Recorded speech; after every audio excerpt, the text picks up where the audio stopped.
শরীফ আখলিস দীনাকা ইয়াকফিকাল আমালুল কলিল। হাদিস শরীফের অর্থ তোমার ইমানকে কাটি করো, অল্প আমলই নাজাতের জন্য যথেষ্ট হইবে। 2 নম্বর হাদিস শরীফ খায়রুকুম মান তাআল্লামাল কুরআনা ওয়া আল্লামা। হাদিস শরীফের অর্থ তোমাদের মধ্যে সর্ব উত্তম ওই ব্যক্তি যিনি কোরআন মাজিদ শিক্ষা করেন এবং অপরকে শিক্ষা দেন। 3 নম্বর হাদিস শরীফ তলাবুল ইলমি ফারিদাতুন আলা কুল্লি মুসলিম। হাদিস শরীফের অর্থ 3 তলকা প্রত্যেক মুসলমানের উপর ফরজ। 4 নম্বর হাদিস শরীফ আত-তুহুরু শাতরুল ঈমান। হাদিস শরীফের অর্থ পবিত্রতা ঈমানের অঙ্গ। 5 নম্বর হাদিস শরীফ মিফতাহুল জান্নাতিস সালাহ। হাদিস শরীফের অর্থ নামাজ বেহেশতের চাবি। 6 নম্বর হাদিস শরীফ আউয়ালু মা ইউহাসাবু বিহিল আবদু ইয়াউমাল কিয়ামাতিস সালাহ। হাদিস শরীফের অর্থ কিয়ামতের দিন সর্বপ্রথম বান্দার নামাজের হিসাব হইবে। 7 নম্বর হাদিস শরীফ ফাদলুল আলিমি আলাল আবিদি কাফাদুলি আলা আদনাকুম। হাদিস শরীফের অর্থ তোমাদের মধ্যে সর্বাপেক্ষা ছোট ব্যক্তি হইতে আমার মতবা যত বড়। বেআলেম আবেদের চেয়ে একজন কাটি আলেমের মতবা তত বড়।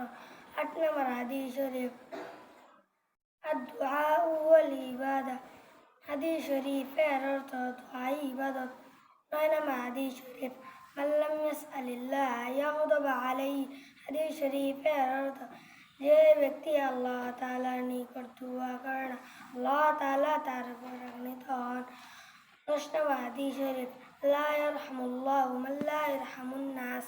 হাদিস শরীফের অর্থ আল্লাহ তাআলা ওই ব্যক্তির উপর রহম করে না যে মানুষের উপর রহম করে না।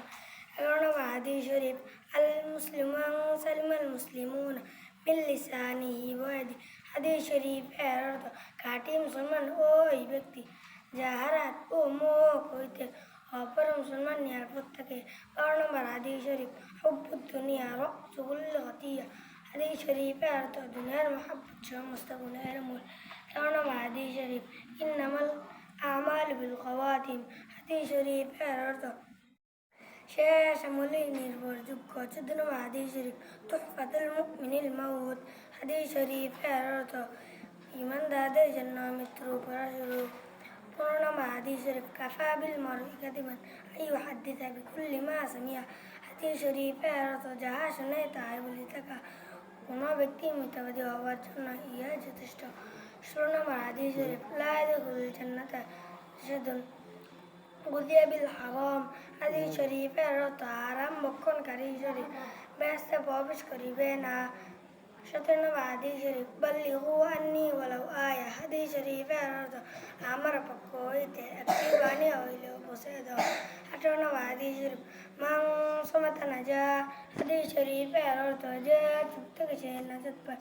19 নম্বর হাদিস শরীফ ইন্নামাল আমালু বিন্নিয়াত।